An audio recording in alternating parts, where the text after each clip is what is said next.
you doing? My name is Myles Saunders. I am from Portsmouth, Virginia.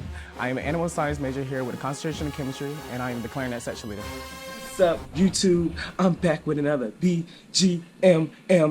Okay, all right, that's all right. There's a lot of energy for how early it is, but it's currently 11:21.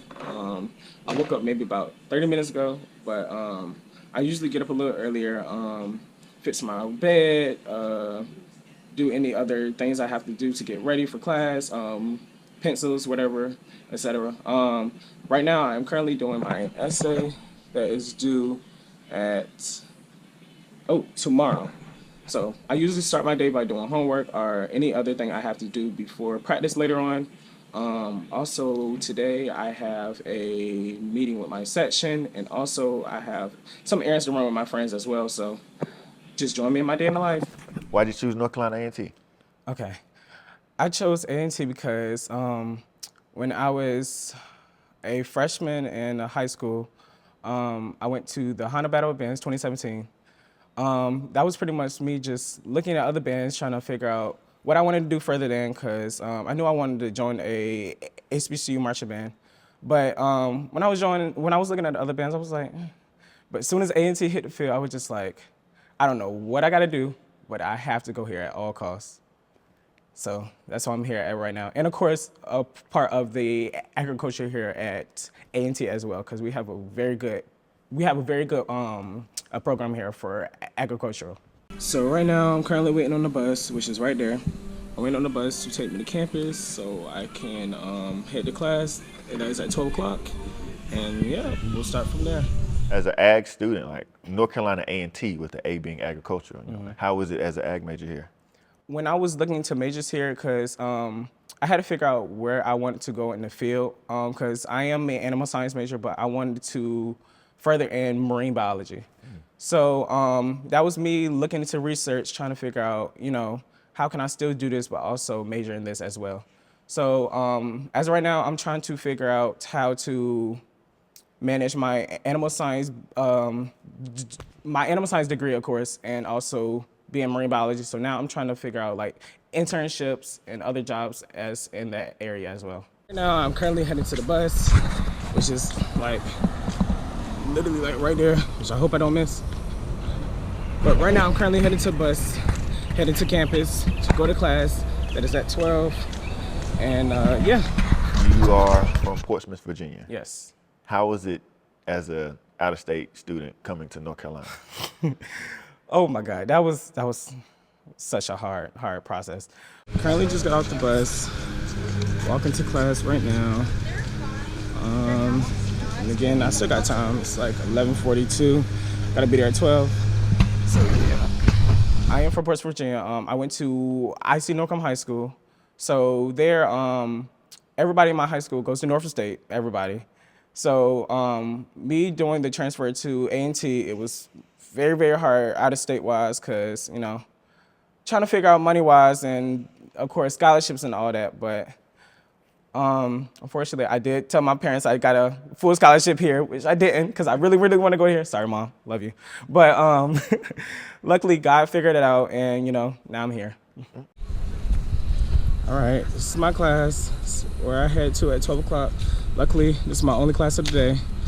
My animal science class is tomorrow at 10 o'clock, but it's my only class of the day. So you recently became a North Carolina resident. Yes. And how was that process like? Because a lot of times people think, oh, I'm an out-of-state student, but you were able to establish North Carolina residency, so that eased that bit. So Mom, you don't have to hurt them no more. So how was that process? Okay, so that process was very, very long. It actually took 2 years. I was trying to do it all last year because unfortunately that situation did happen last year with my parents, because I really wanted to go here. So that was me and my parents trying to figure out how can we do this, but also I see his heart is here. So of course my parents did all they could to figure out how we could. So just now recently, I believe it was like a few months ago, I got the residency, which is a long process. You got to go through documentation. You got to get your ID in North Carolina or wherever you're trying to get your residency in. So that was a very, very long process. Yeah. I only just got out of class maybe like 5 minutes ago. So right now I'm heading to the caf to meet up with my friends to get something to eat before I meet up with my section at 2:30. We're currently in auditioning process for the spring, so we're all meeting up trying to get this music together. And yeah, just right before practice. So to the caf we go. How has your music experience been post-COVID here at North Carolina A&T? So I would say definitely during post-COVID, because that was my senior year of high school. Our band was no more. We had no games, no meetings. We had maybe like 2 meetings about what was going on further for the season. They pretty much told us that, we were gonna continue the season. So I'm gonna say my music career kind of died down until like I really figured out, until I got accepted in the school. Then I was like, okay, I have to figure out audition piece, I gotta figure out scales. So I just went into full work mode. Now we're in the caf. I have a few of my friends here waving. Yeah, so now I'm in the caf trying to figure out what to eat before practice, because again, I gotta meet with my session at 2:30, so yep. Why are you so being here at A&T now, like coming from your freshman year to where the band is now, how has that transition been? That transition has been nothing but great to me, especially last year, because my leaders before me, they instilled in me like just do what you say you're gonna do. So pretty much, even when I expressed to my section leaders beforehand, I was like, I'm interested in, I want to be section leader. So how would I go about it? And they put me in this position where I was like a leader, but I was still a freshman. But they were like training me to be, in the spot that I am in now. So again, that was probably the most experience that I have been through. Again, they have taught me nothing but greatness, and yeah. This person keeps telling me I'm interested in going to A&T and marching the band. Is it good? You got like 4 plates over here. Is it good? I had 3. Why you got so many plates? Because you gotta choose between this. If this not really like good, you gotta go to this. If you're not feeling that, you gotta go to that. But see, me personally, I'm allergic to seafood. I didn't know that. That didn't say that on that sign. It did. There was a big circle at the bottom that said contains shellfish. With the notes on it. Look, not too much on me. Not too much. So as a second-year member and a first-year section leader, how is that now going from, no responsibility necessarily being in the band to now I'm a member, I oversee 24 players? Okay, so at this moment right now, we're walking back to a car because it's raining, fortunately. We're walking back to the car, hitting my place because I have sectionals again. And yep, I'll show you when I have practice. Actually, prior to this, I was section leader in high school, actually my sophomore year as well. So I started out in my middle school, I started out as bass clarinet, which was a huge transition because we were picking instruments and we were going through all these instruments, and I was like, okay, well, I don't want to do this. And even when we picked the clarinet, I was like, I don't want to play clarinet. So, and my middle school, didn't have a marching band. So it was all concert. So me trying to figure out what I can do in concert band, so I chose bass clarinet. So I played bass clarinet from my 7th grade year to 8th grade because that's how our graded system was. Then once I hit high school, I saw that we had a marching band. All my friends were joining. I was like, okay, well, all right, let me just go here and play and try to play the bass clarinet. So I went to the band director there, and I was like, hey, yeah, I want to join. And it was like, okay, so what do you play? And I was like, well, I play bass clarinet. I want to march bass clarinet in the band. And they all laughed at me. And it was like, why are you laughing? But unfortunately, that wasn't a marching band instrument, of course. So I had to make that big transition to clarinet, from bass clarinet to clarinet, which was very, very hard. And which is why I'm so loud on my instrument now, because I came from a bass instrument. So that was a big transition. Then again, my section leaders before me, they were like, I see a leader in you. So they just built me up. Then that summer, I just worked and worked and worked to just try to get at least a little bit better on my clarinet. So unfortunately then we had tryouts for section leader, and I got it. And I've been was section leader my sophomore year. I was woodwind captain my junior year, and the head clarinet section leader. And my senior year, I was woodwind captain. But also prior to that, to a leadership perspective, I got chosen to be in a governor's program, which was for like a school of arts, which the classes were like kind of like college classes, but they were all based on leadership. So one class would be like strategies to help with, like situations. So that really, really helped me to be in the spot that I am now.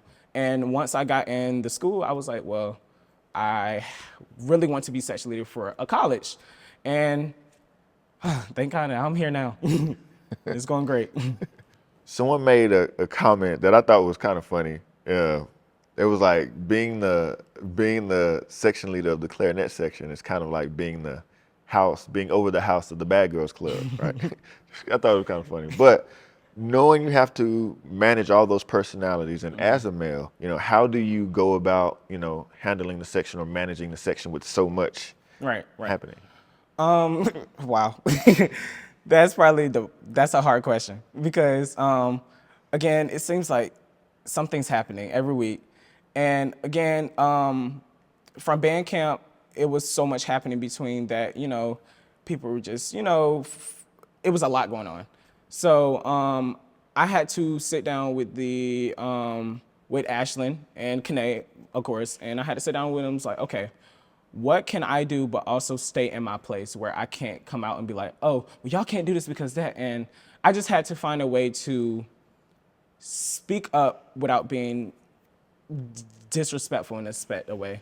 So again, I'm gonna say we had a lot of sit downs. We had sit downs within the session because problems really occurred within our section. So it wasn't like anything like band wise, it was just like a section thing. So we usually sat down during band camp and we had a conversation maybe every week about like what's going on with your mind, what's going on with the section, or is there something going on that I should be aware of that we can clear up right here.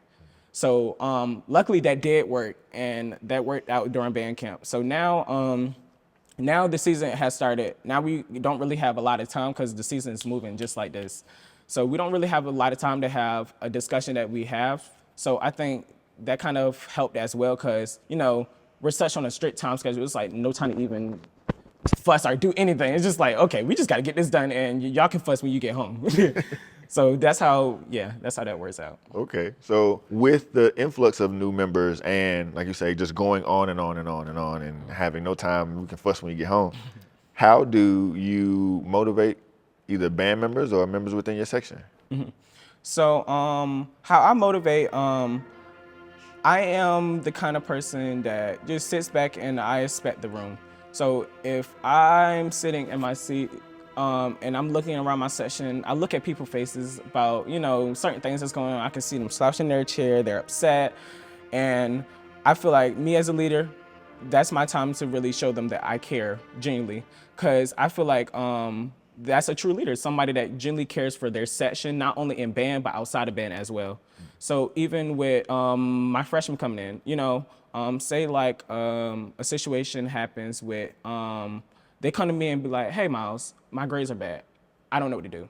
So me as a leader, I'm gonna go and I'm gonna be like, okay, cool. So I sit down with myself and whoever, Kane or Ashley, I'm like, okay, this is what I wanna do. I wanna blah, blah, blah. I wanna set up something at the library where we can all work, which actually we have done. Actually, we do it every week, actually.